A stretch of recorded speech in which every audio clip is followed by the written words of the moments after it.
So, what are the precautions you need to take when you are purchasing a property, an immobile property?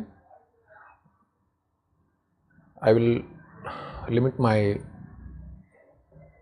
explanation to the state of Telangana because I live in Hyderabad, and therefore you may apply these precautions based on your local laws in your states. The first thing you need to see is whether there is any financial capacity for the vendor. This is very important because if the vendor doesn't have the financial capacity, vendor, if at all tomorrow there is any problem with the property, when you cannot claim your consideration from the vendor. So financial capacity of the vendor should be much beyond the property, so that tomorrow if there is any problem, he must be in a position to redeem your consideration back. The second is you should check for the possession of the property, the physical possession of the property. That is very important because in immobile properties, possession is 9 out of 10. Therefore, any problem will be discovered if possession is taken care of.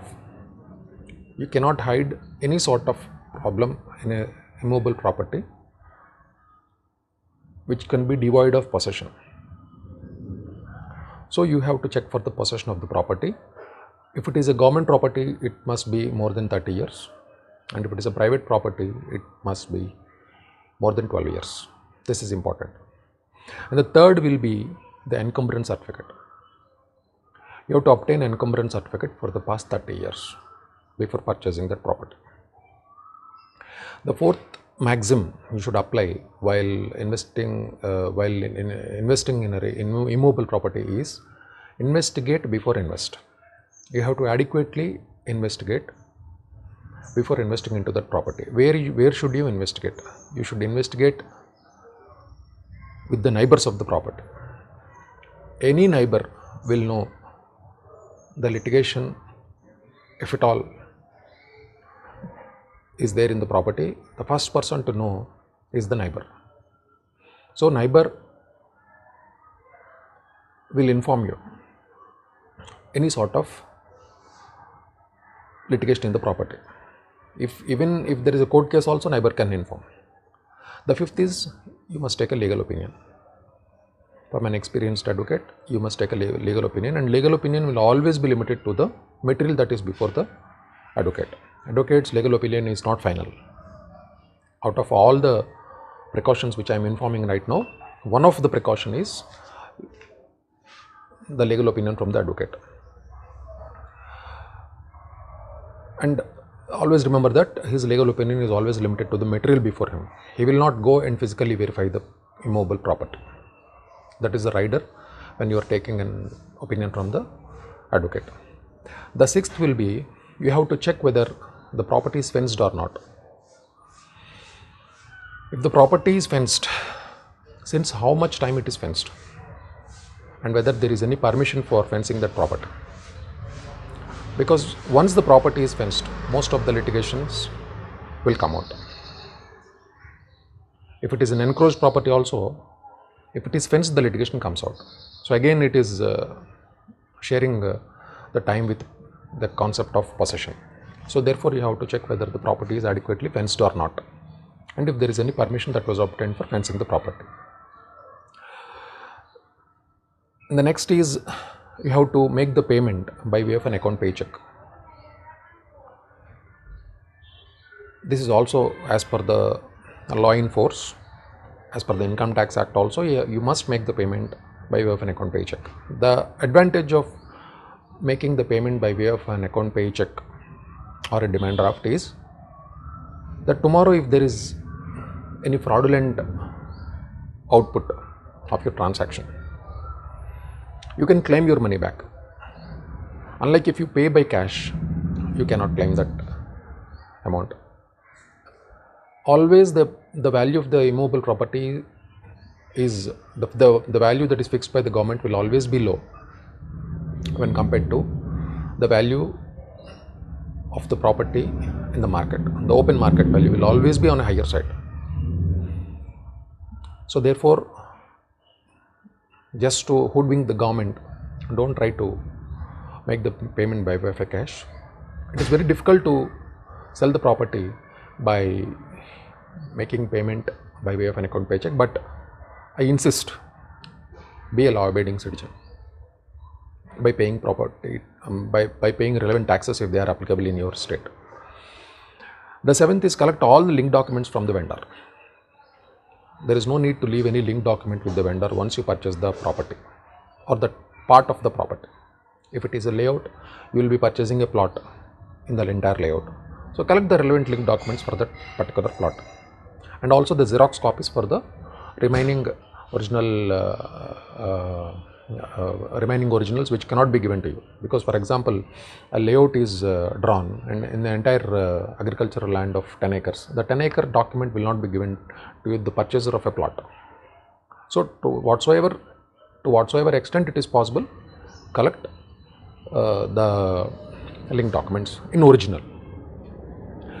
The next is you have to make an inquiry with the local sub-registrar, because sub-registrar will be having the information from the court whether any such property is prohibited from registration, the survey number, the details of the property. If at all, you make an application to the sub-registrar to inform the litigation in the property. If at all it is available, he will provide you. Needless to say, in Telangana state there will be a prohibition register. If there is a prohibition on the registration, you can also check the prohibition register online. So that is also there. The next is register the sale agreement. This is very important. Most people do not register the sale agreement. If you don't register the sale agreement, you will not have the entry of the document in the court, because that is an illegal transaction. It will be impounded by the court whenever the court finds that you are going to present that document as a evidence. Though it will be taken as an evidence, it will be taken as a collateral evidence, but not as a evidence which you require to purchase that property. If at all vendor fails to register the property, you have to submit this agreement to the court. Then that agreement will not be admitted as evidence in accordance with the Stamp Act, because you did not register. And the law that is in force in Telangana is you have to register the agreement. Sale agreement must be registered by paying stamp duty in the sub-registrar office. The next is, as a common sense point of view, make less payment pertaining to margin money. Don't pay more, limit it to around 10%. The vendor may ask for more margin money, but limit it to 10% of the entire sale consideration. The next is buy more time. The sale agreement time should be a minimum of 45 days and a maximum of 90 days. Because time always gives you an opportunity to inquire about the bona fides of the property, and the analysis you could do pertaining to the character of the vendor. Once you pay the margin money, you will have the opportunity to inquire about the character of the vendor. Without paying the margin money, you will not have an opportunity, or it will be illegal to inquire about the character of the vendor, because it is like violating his privacy rights. The next is you should also approach the regulatory authorities of municipal corporation, municipal department. Like in Hyderabad, we have Greater Hyderabad Municipal Corporation and Hyderabad Metropolitan Development Authority. You should also visit the concerned officers or the officials and check whether there is any litigation on that property. They will also have the information.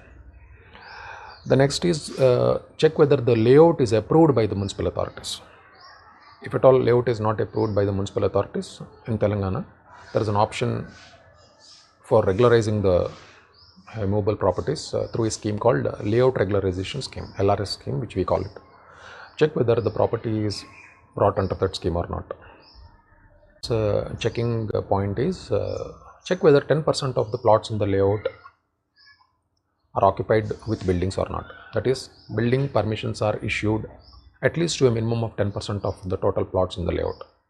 That also is a common sense way of looking at the litigation, because if there is any litigation, government will not issue any sort of permission. Check for the special regulations pertaining to software technology parks or software SEZs.